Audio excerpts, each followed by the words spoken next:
रहे हैं SPN 9 news. मैं हूं रोहित वर्मा। 15 दिसंबर 2020 को भारत के पहले उप प्रधानमंत्री और गृह मंत्री सरदार वल्लभ भाई पटेल की 70वीं पुण्यतिथि। गुजरात दौरे पर गए प्रधानमंत्री नरेंद्र मोदी ने इस मौके पर उन्हें श्रद्धांजलि देते हुए लिखा है कि उनके दिखाए मार्ग हमें देश की एकता, अखंडता और संप्रभुता की रक्षा करने के लिए सदा प्रेरित करते रहेंगे। ऑल इंडिया रेडियो ने अपने 29 मार्च 1949 को रात के 9 बजे के बुलेटिन में सूचना दी कि सरदार पटेल को दिल्ली से जयपुर ले जा रहे विमान से संपर्क टूट गया है। अपनी बेटी मणिबेन, जोधपुर के महाराजा और सचिव वी शंकर के साथ सरदार पटेल ने शाम 5:32 पर दिल्ली के पालम हवाई अड्डे से जयपुर के लिए उड़ान भरी थी। करीब 158 किलोमीटर की इस यात्रा को तय करने में उन्हें 1 घंटे से अधिक समय नहीं लगना था। पायलट फ्लाइट लेफ्टिनेंट भीमराव को निर्देश थे कि वो वल्लभ भाई के दिल की हालत को देखते हुए विमान को 3000 फीट से ऊपर न ले जाए। लेकिन करीब 6 बजे महाराजा जोधपुर ने, जिनके पास फ्लाइंग लाइसेंस था, पटेल का ध्यान खींचा कि विमान के एक इंजन ने काम करना बंद कर दिया है। उसी समय विमान के रेडियो ने भी काम करना बंद कर दिया और विमान बहुत तेजी से ऊंचाई होने लगा था। सरदार पटेल के सचिव रवि शंकर अपनी आत्मकथा रेमिनेंस में लिखते हैं, पटेल के दिल पर क्या बीत रही थी ये तो मैं नहीं बता सकता, लेकिन ऊपरी तौर पर इसका उन पर कोई असर नहीं पड़ा था और वो शांत भाव से बैठे हुए थे, जैसे कुछ हो ही ना रहा हो। जयपुर से 30 मील उत्तर में पायलट ने विमान को क्रैश लैंड कर उतारने का फैसला किया। यात्रियों को बताया गया कि हो सकता है कि क्रैश लैंडिंग के समय विमान का दरवाजा अटक जाए, मतलब जाम हो जाए। इसलिए उन्हें विमान की छत पर बने इमरजेंसी एग्जिट से जल्द बाहर निकलने की सलाह दी गई, क्योंकि आशंका थी कि विमान के क्रैश लैंड करते ही उसके ईंधन में आग लग जाएगी। 6:20 पर पायलट ने सभी से सीट बेल्ट बांधने के लिए कहा। 5 मिनट बाद उसने विमान को जमीन पर उतार दिया। विमान में ना तो आग लगी और ना ही उसका दरवाजा जैम हुआ और छत से बाहर निकलने की नौबत ही नहीं आई। थोड़ी ही देर में पास के गांव वाले वहां पहुंच गए। जब उन्हें पता चला कि विमान में सरदार वल्लभ भाई पटेल हैं, तो तुरंत उनके लिए पानी और दूध मंगवाया गया। उनके बैठने के लिए चारपाइयां लगवा दी गई। महाराजा जोधपुर और विमान के रेडियो ऑफिसर ये ढूंढने निकले कि घटना स्थल के बाद सबसे नजदीक सड़क कौन सी है। तब तक अंधेरा हो चुका था। वहां सबसे पहले पहुंचने वाले अधिकारी थे केवी लाल। बाद में उन्होंने लिखा, जब मैं वहां पहुंचा तो मैंने देखा कि सरदार विमान से डिसमेंटल की गई कुर्सी पर बैठे हुए थे। जब मैंने उनसे कार में बैठने के लिए कहा तो उन्होंने कहा कि पहले मेरे दल के लोगों और महाराजा जोधपुर को कार में बैठाइए। रात करीब 11 बजे सरदार पटेल का अमला जयपुर पहुंचा। तब जाकर उनके मेजबानों की जान में जान आई, जो कि तमाम भारतवासियों की तरह समझे हुए थे कि सरदार का विमान दुर्घटनाग्रस्त हो गया है। तब तक जवाहरलाल नेहरू परेशान होकर अपने कमरे में चहलकदमी करते हुए सरदार पटेल के बारे में खबर का इंतजार कर रहे थे। करीब 11 बजे नेहरू के पास जयपुर से खबर आई कि सरदार पटेल सुरक्षित है। 31 मार्च को जब पटेल दिल्ली पहुंचे तो पालम हवाई अड्डे पर एक बड़ी भीड़ ने उनका स्वागत किया। पटेल का कद 5 फीट 5 इंच था। नेहरू उनसे 3 इंच लंबे थे। पटेल की जीवनी लिखने वाले राजमोहन गांधी भारत के पहले राष्ट्रपति राजेंद्र प्रसाद को अद्भुत करते हुए कहते हैं, आज भारत जो कुछ भी है उसमें सरदार पटेल का बहुत अधिक योगदान है, लेकिन इसके बावजूद हम उनकी उपेक्षा करते हैं। उसी पुस्तक में राजमोहन गांधी खुद लिखते हैं, आजाद भारत के शासन तंत्र को वैधता प्रदान करने में गांधी, नेहरू और पटेल की त्रिमूर्ति की बहुत बड़ी भूमिका रही। लेकिन ये शासन तंत्र भारतीय इतिहास में गांधी और नेहरू के योगदान को तो स्वीकार करता है, लेकिन पटेल की तारीफ करने में थोड़ी कंजूसी कर जाता है। इसका अंदाजा इस बात से लगाया जा सकता है कि सुनील खिलनानी की मशहूर किताब द आइडियाज ऑफ इंडिया में नेहरू का जिक्र तो 65 बार आता है, जबकि पटेल का जिक्र सिर्फ 8 बार किया गया है।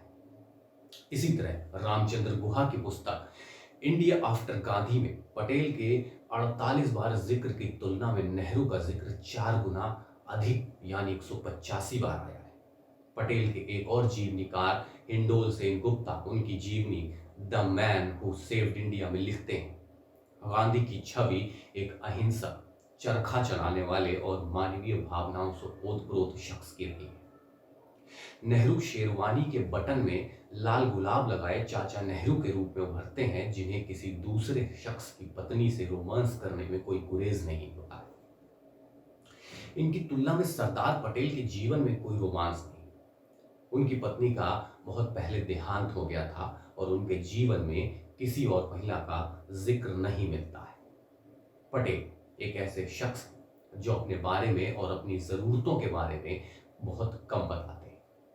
सरदार के एक और जीवनीकार पीएन चोपड़ा उनकी जीवनी सरदार ऑफ इंडिया में रूसी प्रधानमंत्री निकोलाई बुल्गानिन को कहते हैं। उनको बताते हैं, आप भारतीयों के क्या कहने, आप राजाओं को समाप्त किए बिना रजवाड़ों को समाप्त कर देते हैं। बुल्गानिन की नजर में पटेल की ये उपलब्धि बिस्मार्क के जर्मन एकीकरण की उपलब्धि से बड़ा काम था। मशहूर लेखक एच.वी. हॉडसन लॉर्ड माउंटबेटन को कहते हैं, मुझे ये कहने में कोई संकोच नहीं है कि अच्छा हुआ नेहरू को नए गृह मंत्रालय का प्रमुख नहीं बनाया गया। अगर ऐसा होता तो सब कुछ बिखर जाता। पटेल ने, जो कि यथार्थवादी है, ये काम कहीं बेहतर ढंग से किया। ब्रिज के खेल में महारत रखने के बावजूद पटेल एक ग्रामीण परिवेश से आने का आभास देते थे।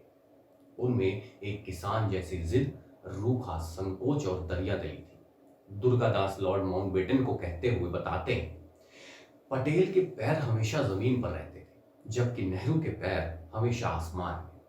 हिंडोल सेन गुप्ता लिखते हैं, नेहरू का खेमा अपने नेता को एक विश्व नेता के तौर पर दिखाना पसंद करता है, जबकि उनकी नजर में पटेल एक प्रांतीय या ज्यादा से ज्यादा एक मुफलिस स्ट्रॉन्ग मैन है जो हाथ मरोड़कर राजनीतिक जीत दर्ज करते हैं। वहीं पटेल के समर्थक नेहरू को अच्छे कपड़े पहनने वाले एक कमजोर नेता के रूप में चित्रित करते हैं। उनका दावा है कि नेहरू में मुश्किल राजनीतिक परिस्थितियों को संभालने का ना तो दम था और ना ही क्षमता। शायद नेहरू और पटेल की क्षमताओं का सबसे सटीक आकलन राजमोहन गांधी ने अपनी किताब पटेल में किया है। 1947 में अगर पटेल 10 या 20 साल की उम्र में छोटे हुए होते तो शायद बहुत अच्छे और संभवतः नेहरू से भी बेहतर प्रधानमंत्री साबित हुए होते। लेकिन 1947 में पटेल नेहरू से उम्र में 14 साल बड़े थे और इतने स्वस्थ नहीं थे कि प्रधानमंत्री के पद के साथ न्याय कर पाते। दुर्गादास उनकी बेटी मणिबेन को बताती हैं कि 1941 से पटेल को आंतों में तकलीफ शुरू हो गई थी। वो आंतों में दर्द की वजह से सुबह 3:30 बजे उठ जाते थे।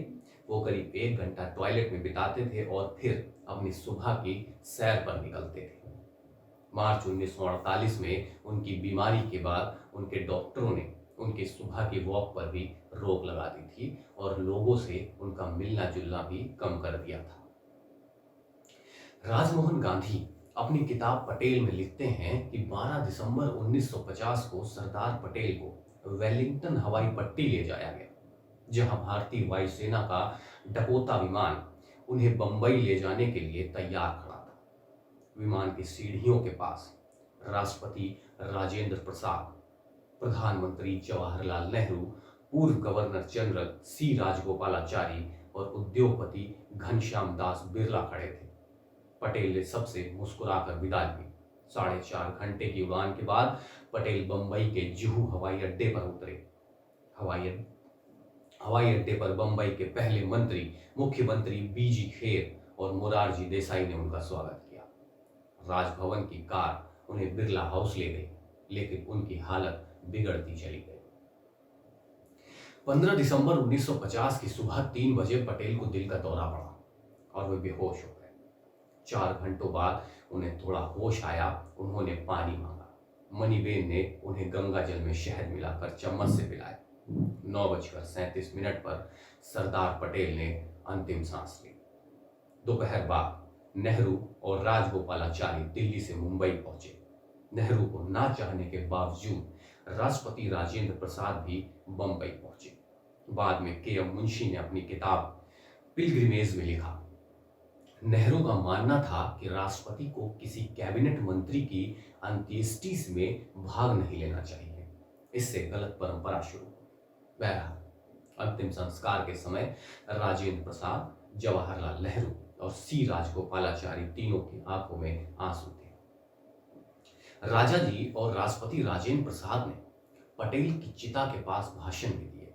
राष्ट्रपति डॉक्टर राजेंद्र प्रसाद बोले, सरदार के शरीर को अग्नि जला तो रही है, लेकिन उनकी प्रसिद्धि को दुनिया की कोई अग्नि नहीं जला सकती।